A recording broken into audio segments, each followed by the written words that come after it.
Hi, my kitty babies. How are you guys doing today? I'm doing great. Before I get started with my video, I want to ask you guys to play. I want to ask you guys to please like, comment, and subscribe to my channel. Also, hit that post notification bell so you know when I post. Now, first of all, let's get into this makeup, honey. Cassidy did it for me. I feel like I look so cute. Um, yeah. Anyways, I'm feeling really good today. I was able to get a lot of sleep last night, and I woke up kind of early. But I'm feeling so good today. I'm getting ready to go to church, me and the kids. But before we go, I want to make a quick video. And the video is going to be about the importance of having a relationship with God.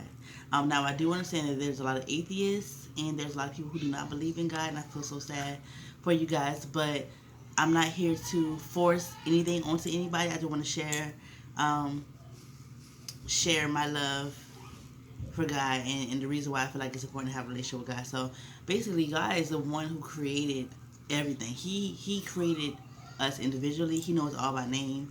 He created the whole entire world, right, for us.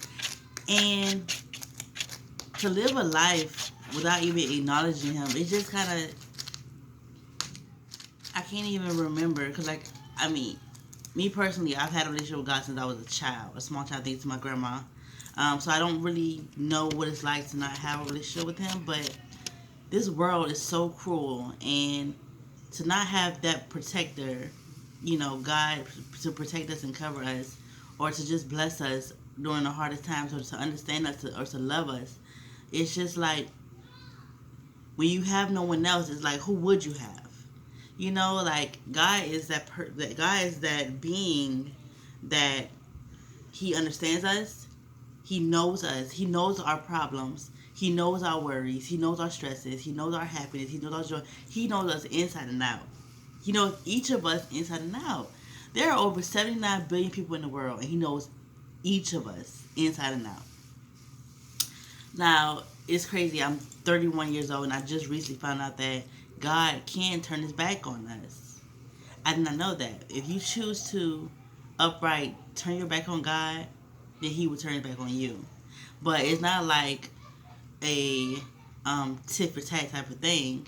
It's just like, okay, you made the choice to disown me, or, you know, well, let me go my own way. I'm gonna be over here waiting on you, right? But He will turn a deaf ear to to your prayers. I didn't know that. If you chose to not believe in Him, and it made me so sad. Cause I'm like, I know a lot of people who have given up on God, and who just chose to. It's one thing when you are losing faith, you're down, you're losing faith. That's one thing. But if you choose to go evil, or to turn just completely evil, then it's like, So I think that um, if you do believe in God, I feel like it's important to find a nice church home of people who are also like-minded believers. So people who you can praise with. You can have a family of prayer warriors on your team, because a lot of the times when you walk with Christ, you lose a lot of family, you lose a lot of friends, you lose people, because people don't understand why are you so faithful to someone you can't see, or why you're so naive. It, with me in my walk, I looked very naive and gullible to people, because I chose to give the people who I knew were using me. I knew were using me. Did y'all hear that? I chose to love people who I knew to the outside world were unworthy of love. And to people who don't understand, they're like, you are crazy, you are dumb, you are gullible, you are this, you are that, you're... And I choose to keep going. I choose to keep doing it. Now, I had my moments where I had to take a break and give that love back to myself, because it is draining, it is tiring, But God does it 24/7, And I always pray, like, help me to love like Jesus. Help me to love like Jesus.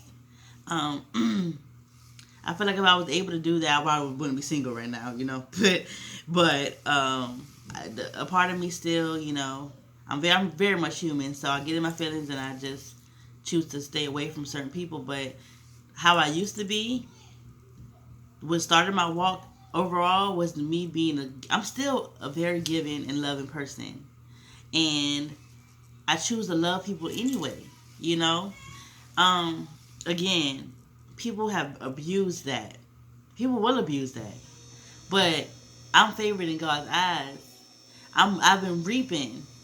I've been reaping the benefits of everything I've sown over the past 31 years. Like I said, I've always been a giver since my walk with Christ. I've always been a giver, a lover, you know. And God has just been blessing me, blessing my family. Um, I'm highly favored, and I'm blessed and highly favored. I gotta say that humbly. I say that humbly. Um, so I want to talk about a time where God has blessed me. So when I was living in the hotel, I remember I only had $5 left in my name, and with that $5, I was to get one roll of tissue, right? Um, but I went to church that night. It was a Wednesday night. Was it a Wednesday night or Sunday night? I think it was a Sunday night. It was Sunday night. Sunday night. And I remember sitting in church, and I remember giving that $5 bill to the church. And I remember praying for God to multiply. Right? I trusted God. I knew that the situation I was in, I was not going to always be in it. Right? And so, anyway, I put the $5 bill inside the church, and I sat down, and I was just, And at the church, one of my church members, Miss Arlene, I love her so much, came to me and said, Tiara, we have, my real name is Tiara, by the way, y'all, okay? We have a pantry filled with things that you can just have. I'm like, what? Y'all, this pantry had, because Cole was, Cole was like 4 months, 5 months. This pantry had Pampers, bottles, baby milk, tissue, dish liquid, canned goods, pacifiers, even though Cole didn't do pacifiers, but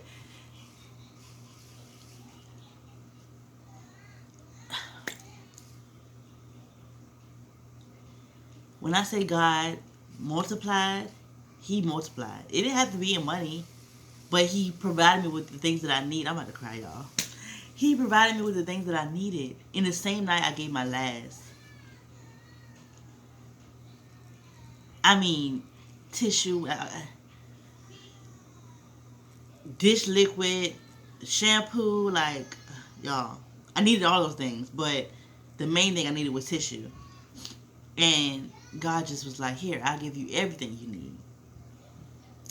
Imagine a life without that. Imagine the life of me thinking I'm God and me thinking that I can get. I mean, yes, we can manifest, but that's through having faith in your prayers and having faith in God. That's not, we're spiritual beings because of God. Okay? Without God, we would not be able to manifest. Without God, we would not be able to do those things. We would not. We would not. So, yeah, my heart hurts for people who just give up on God and who just choose to just turn the other cheeks to Him, because He really loves us. He wants the best for us. He wants us to have everything that we need, and He will give it to us. He's been giving it to me for the past 31 years of my life. He's been providing me with what I need, even though my circumstances may not have looked so perfect at most times. That's okay, because God knew what He was doing, and I trust Him. Let me tell you, when I was in the homeless shelter, yes, I was scared the first day. I wasn't really scared. I was more so surprised that was my circumstance. I was a new parent. My Cole was 3 months, and I'm like, I can't believe this is my circumstance. This is not what I imagined for myself. I imagine having a family, a loving family. I imagine having a home. But I'm like, God, I trust you. So that first day, yes, I was crying because of disbelief. But I knew that was not my final destination. I knew that was not my final destination. I knew that God was gonna bless me. I knew that He was gonna I've been doing too good to people. I've been being too good to people. And I've been being so faithful to God. And my church home is amazing. Amazing. My church family is the family that I always needed. The family I've been looking for. Because, you know, my family, I gotta be honest, I'm gonna be transparent here. My family is very, like, it was a very dysfunctional home growing up. I'm not gonna talk bad about anybody, but it was very dysfunctional. And I wanted to have that loving family where I can hug my mom and hug my dad and love on my siblings. And so I would go from relationship to relationship to relationship. And with these men who I chose, it was my first boyfriend ever.